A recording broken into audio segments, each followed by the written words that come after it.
Okay, so beginner's guide to crosshair placement, general aiming, recoil, gun mechanics, etc, etc. So as I've mentioned before to a couple of people, the best thing you can do for aiming is to always make sure your crosshair is placed somewhere where an enemy could be. So basically don't aim at the floor, just like the general guide. So as you're traversing the map, obviously if you have info on where someone is, then obviously you know where to be placing your crosshair. But if you don't and you're clearing angles, you want to sort of be going through a step-by-step process of clearing all the common angles. Now what I mean by common angles is places where people are likely to play. And you can learn where people are likely to play by, first of all, learning where you keep dying from. Where are people that kill you often playing? And secondly, thinking about where you'd play if you were playing a certain spot. So if you've played 12 rounds of defense and you've died 5 or 6 times to a guy playing this angle, think about when you get on the attack side. But thinking about, okay, well, this is an angle people play. I'm going to peek and prepare to take a gunfight on that spot. Now, pre-firing is not as much of a thing in this game as it is in other games where you don't have the movement restriction, but you can still pre-aim places, and it doesn't even hurt to shoot anyway. Especially if you have like a hunch that someone's in a spot, it doesn't really hurt to shoot a few bullets, unless you're trying to not give your position away, in which case you really want to minimise that. So if you're lurking somewhere, and maybe you're last alive and you don't want the opponents to know where you are, then you're going to be slow walking, and you're just going to be clearing angles. And this is where getting used to your sensitivity is really important, not just for being able to flick to people quickly, but also being able to snap between angles, you know. And this is where having the map knowledge helps, because you want to be aiming at the angle before you see it, like here. I'm not walking and then seeing that the angle exists and then looking at it. I'm coming here, I've cleared this angle. My next angle after this angle is this angle here. And I'm snapping to it and I'm peeking, prepared to take a gunfight on that angle. And so it's just about learning where spots are, keeping your, if you're on a sort of flat piece of the map, then you can just keep your crosshair at a sort of head level, but sort of think about when the elevation changes, how that affects where the head angle is going to be. So if I'm switching from this angle, sort of just horizontally, I need to be mindful that I need to adjust my crosshair down as well, and getting used to flick sort of upwards and downwards as well as left to right. So I'm sort of snapping and getting used to doing it in a smooth motion rather than, oh, I've cleared here, looking over here, oh, I need to look down here. Getting used to just snapping like that. And you can do this as many times. You can do this in, you know, it's about putting in reps and just doing as much as possible. Like in the buy phase, if you've got nothing to do, you've bought your U2 or whatever, just get practice doing stuff like 180s, you know. Doing perfect 180s can really help you get used to your sensitivity, you know.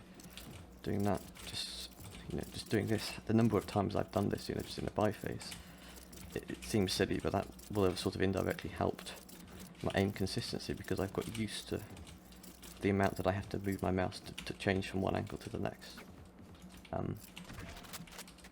So yeah, so that's one thing to think about with crosshair placement. And if you have no info on someone, just make sure you're always aiming at the most likely spot for someone to be. I'm holding this, I'm expecting a flank, I don't see anyone. I'm checking close here, see if someone's playing here. I'm checking to see if someone's peeking here. I'm checking this angle. I'm checking this angle, I'm going back to here. I'm going to the back here, I'm pushing up closer. Now I want to see if someone's sat on this box. So I'm checking that. And I've checked as much of this as I possibly can. And then when I have to, I'm starting to take this angle. I actually did something bad there. I exposed myself to this angle here. Before I was really ready to it, I was looking here. Now this is a bad position, because if I'm pushing this before I've cleared this for the first time, I'm likely to die. So I want to have decided that I'm happy that these angles are clear, and I'm looking for the next angle up there, and then I'm looking for the next angle, and then I'm looking for the next angle there, and then I'm looking for that angle there, and I'm going through all of these like this. This is obviously a very slowed down process. You won't always need to do this. If you've had a SOVA that's sent a recon dart in and it's hit backside and it's scanned no one, then that actually enables you to bypass all of these. You know no one's there, you know no one's there, you know no one's here. You can kind of straight away start looking at these angles and take sight. So that's, you've got to think, crosshair placement is linked quite heavily to intel. Where your crosshair is placed is based upon the intel that you have. And if you have limited intel, then that's when you have to do that sort of angle scanning thing where you snap between. Maybe you have to bait someone into peek. Maybe I peek and then I shoot there, and then I wait to see if a guy's swinging there, because he'll hear where the bullet's landing. He might think that I'm challenging someone here, and he might try and swing. So that's what you've got to be mindful of. And then of course when you come to actually shoot, you've got to think about the recoil, the patterns. And some guns are more lenient than others. This gun here, for example, which is one of the 2 rifles that you can buy for 2,900 with the Vandal. This is less of a spray weapon. This is, you really want to be going for the headshots. This is something you need to play if you have good crosshair placement. If you think your crosshair placement is not of a decent level, I would advise playing the Phantom instead, because you get more leniency, you get more bullets. The other thing I would say is avoid aiming down. I know it seems weird, I know this seems like a good way of doing recoil, and in fact the crosshair now goes where the recoil goes, but it is actually quite hard to control, and it's actually better just to burst fire like this in most cases. If you're holding a really long angle or a really tight angle and you're wanting to do like a one tap or something, or just try and hit the head, then maybe. If you're holding like a really long angle, like a particularly tight angle like that, then potentially, but I'd say 90-something% of the time, unless you are using a marshal or an operator, you want to be not aiming down like that. So yeah, so that's crosshair placement, that's recoil. And practice against a wall sometimes to pay attention to what the spray pattern is. And you can kind of see how long it takes before the gun becomes inaccurate. So you can see the first 3 bullets landed pretty close to each other, and then they started to spread out. So really after 3 or 4 bullets, 1, 2, 3, 4, 5, and I want to start maybe sort of yeah. So like I said, that depends on what gun you use. If you're not killing someone with the first 5 or 6 bullets of a Vandal the majority of the time, you should probably be using a Phantom. If you're using the Phantom and you then find that you're I mean, there's not a lot of reasons to use a Vandal.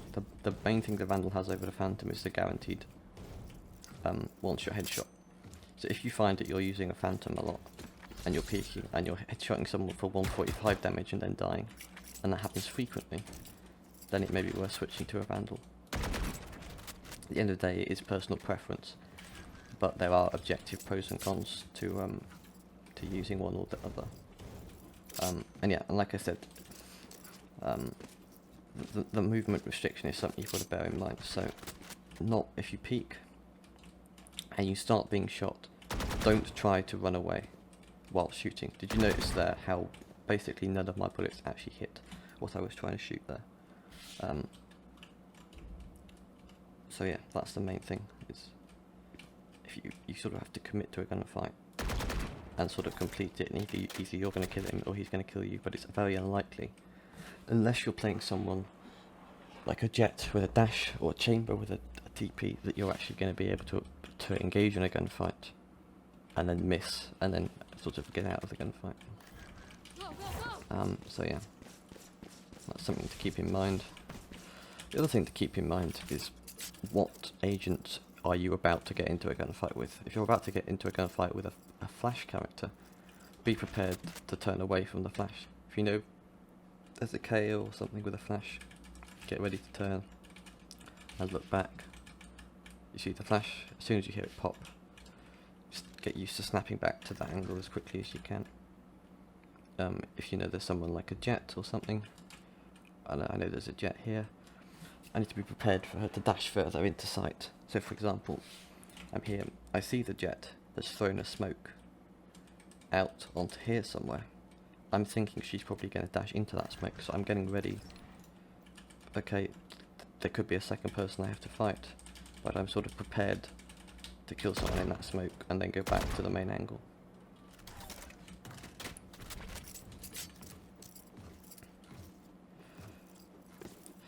Your objective with your crosshair placement is to actually reduce the amount of adjustment you have to make to your aim. You know, it's as impressive and good to be already holding an angle and have someone just walk into your crosshair and kill them than it is to be holding a bad angle, like looking here. I wonder if someone's going to come, and then have it to flick up to shoot them. You're going to find greater consistency in your gunfights if you're already aiming at the most likely place for someone to be.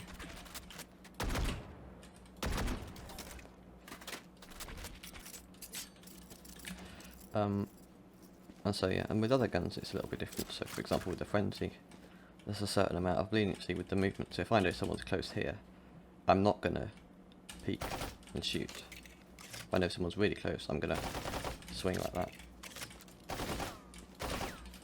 And there's an element of movability in it. Now with the scoped weapons, like the operator and the marshal, you get an indication as to when you're accurate and when you're not. So the dot that you have in the centre of the crosshair, when the dot's showing, that means the bullets will go where the crosshair is aiming. When the dot's not showing, that means you're moving, and it means that the bullet could very well not go where you're aiming. You can see how inaccurate this is when I'm moving. The bullets are going sort of everywhere, but when I'm still, it's landing exactly where the crosshair is.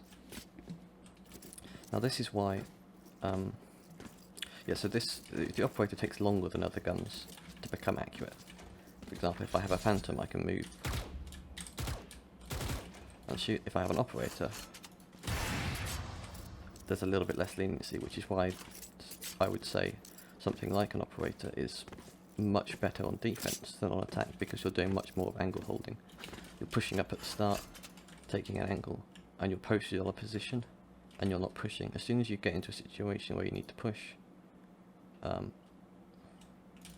it becomes almost disadvantaged to have something like this.